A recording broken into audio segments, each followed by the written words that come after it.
अगर आप एक एक्टिव ट्रेडर हो तो ये वीडियो आपको बहुत हेल्प करने वाली है।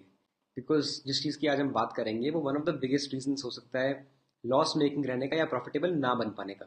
ये गलती मैंने खुद पर्सनली करी है, so I can share my honest experience with you guys. Because बहुत बड़ी गलती है ये, बट हम जाने अनजाने में करते ज़रूर हैं। और ये गलती ये है कि हम अपने डिसिप्लिन को छोड़कर ऐसे इमोशंस, होप जैसी फीलिंग्स पे डिपेंडेंट रहते हैं और उनके हिसाब से ट्रेड करते हैं, उनके हिसाब से मार्केट में काम करते हैं। होप जो है वो एक इमोशन है, दैट्स इट, उससे ज़्यादा कुछ भी नहीं है। और हमें लगता है कि अगर हम उम्मीद करेंगे तो शायद हमारी चीज़ें बदल जाएं। देखो, उम्मीद करने में कोई खराबी नहीं है, प्रे करने में कोई खराबी नहीं है। चीज़ें बदलती हैं, कभी कभी चीज़ें हमारे फेवर में जा सकती हैं, बट लॉजिक के बिना जब तुम्हें पता है कि कल मार्जिन वाला तुम्हारा सौदा काट देगा, तब होप करना कि अरे नहीं कटे। जब पता है ऑलरेडी स्टॉप लॉस पे लेवल मेरा स्टॉक आ चुका है, तब होप करना कि अरे यार यहाँ से 20% बढ़ जाए। जब पता है स्टॉक वीक है, फिर भी होप करना कि अरे यार मेरी कॉस्ट रिकवर हो जाए, वो सब पॉसिबल नहीं होता। और अगर आप ऐसी उम्मीदें ला के बैठोगे तो आपके लॉस बढ़ते रहेंगे, बिकॉज कभी कभी दिमाग से काम करना पड़ता है ना, सिर्फ उम्मीदों से काम चलता नहीं है। और अगर आपको पता चल रहा है कि क्या करना है और आप फिर भी ना करो, तो वो एक उम्मीद नहीं हुई, वो तो बेवकूफ़ी हुई। राइट, वो तो आप अपने आप को ही बेवकूफ़ बना रहे हो, because you are the easiest one to fool. So it is easy to fool yourself, very easy, so what are you doing? You are hoping for something to turn up your way, but वो चीज weakness show कर रही है, सारे signals week हैं, stop loss hit हो चुका है, आपका सिस्टम आपको कह रहा है कि यहाँ से ट्रेड से निकल जाओ। पर आप फिर भी सोचते हो अरे यार एक दिन और रुक के देख लेता हूँ, क्या पता रिकवर कर जाए, और कितना ही गिर जाएगा, आज नहीं तो कल रिकवर करेगा ही करेगा।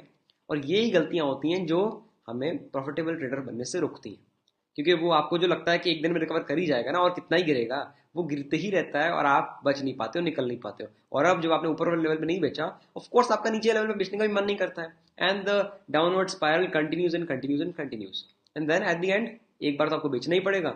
नुकसान जितना था उससे 4-5 गुना में बेचना पड़ता है, और टाइम जो गया वो अलग, स्ट्रेस जो हुआ वो अलग। तो सिर्फ एक इमोशन की वजह से जो हम पहले ना निकल पाए छोटे नुकसान में, हम बड़े नुकसान में निकलते हैं, कैपिटल ज़्यादा बर्बाद करते हैं, टाइम ज़्यादा बर्बाद करते हैं, अपॉर्चुनिटीज़ मिस करते हैं, और I don't know what not, just एक इमोशन की वजह से। आप सोचो कितने पावरफुल हो जाते हैं आपके इमोशंस अगर वो आपके अगेंस्ट वर्क करें तो। सो अगर आपके ट्रेड आपके अगेंस्ट जा चुका है, अगर हम उसको मान लें कि हमने गलत ट्रेड ले लिया, ठीक है, let's move on. What else, मेरा एक ट्रेड था, अगर उसमें 3 दिन लगे या 5 दिन लगे या एक दिन लगा या महीना लगा, जो भी लगा, जो मैंने सोचा था कि ट्रेड में ये व्यू था, जो भी होना था, मैंने अपने लेवल्स मार्क करके रख लिए। अगर मेरा स्टॉप लॉस हिट हो गया, हो गया, on to the next trade, because you will be able to repeat this procedure then. वरना अगर आप एक ही ट्रेड पे अटक करे ये उम्मीद से कि वो वापस आएगा, पता नहीं वो आएगा भी कि नहीं आएगा, और अगर वो आ भी गया वापस तो 6-8 महीने 1 साल का बर्बाद कर जाएगा, तो वो एक लॉस को बचाने के चक्कर में आप 100 और अपॉर्चुनिटीज खो दोगे। और लॉस तो ट्रेडिंग में होता है, क्योंकि ये गलती मैं पहले बहुत करता था, मुझे लॉस देखना पसंद नहीं था, जो अभी भी पसंद नहीं है, ऑफकोर्स किसी को पसंद नहीं होता, बट कभी कभी आपको एक्सेप्ट करना ही पड़ता है, क्योंकि वरना वो लॉस बढ़ते रहेगा। अगर आप गलत प्रूव हो चुके हो तो if I took a wrong trade, I will accept my loss, because वो, मानो अगर X Y Z amount of loss है, 100 रुपए का लॉस है, मैं नहीं देख के खुश हूँ, हो सकता है मेरे को 100 की जगह 1000 बढ़ना पड़े अगर मैं गलती ना मानूँ तो। सो ये आपको बात समझनी पड़ेगी। यही बात करने में आ जाया था कि ये बहुत बड़ी गलती है जो हम सब करते हैं। और मैं कुछ कोट शेयर करना चाहता हूँ आपके पास, जो होप के बारे में ही है। Hope is a bogus emotion that only costs you money. मतलब ये, इससे सच कोई बात हो नहीं सकती, बिकॉज ये जो उम्मीद है ना, उम्मीद हमें उस टाइम के लिए तो सेटिस्फाइड रखती है कि हाँ शायद मेरा स्टॉक वापस आ जाए, बट उससे कुछ होता नहीं है, because there is no logical reason to back it, है ना। Hope is not a plan, hope तो बस एक फीलिंग है, एक इमोशन है। प्लान तो होना चाहिए ना कुछ बनने के लिए, होप से तो सिर्फ काम नहीं चलेगा, वरना तो सभी उम्मीदें लगा लेंगे कि हाँ जी मार्केट बढ़ जाए, मेरा पैसा बन जाए। उम्मीद तो बहुत करनी आसान है, बट उससे काम चलता नहीं है, दिक्कत ये। तो hope is a bogus emotion that only costs you money, that is it. A hope is not a plan, please note this down. And also, कभी कभी हम सोचते हैं यही होप के चक्कर में, इसी रिलेशन में है ये चीज, एक और गलती बहुत बड़ी, कि ये स्टॉक और कितना ही घट जाएगा यार, और कितना ही बढ़ जाएगा, इतना तो घट गया है और कितना घटेगा, अब तो ले लेता हूँ इसको, या होल्ड कर लेता हूँ, रिकवर करेगा। Please note this down, that the highs are much higher than you can ever imagine, and the lows are much lower than you can ever think of. कभी भी किसी को ये पता ही नहीं चल सकता है कि कौन हाईएस्ट है कौन लोएस्ट है। अगर आपको पता चल गया हाईज एंड लोज, तो आप भगवान ही बन जाओगे।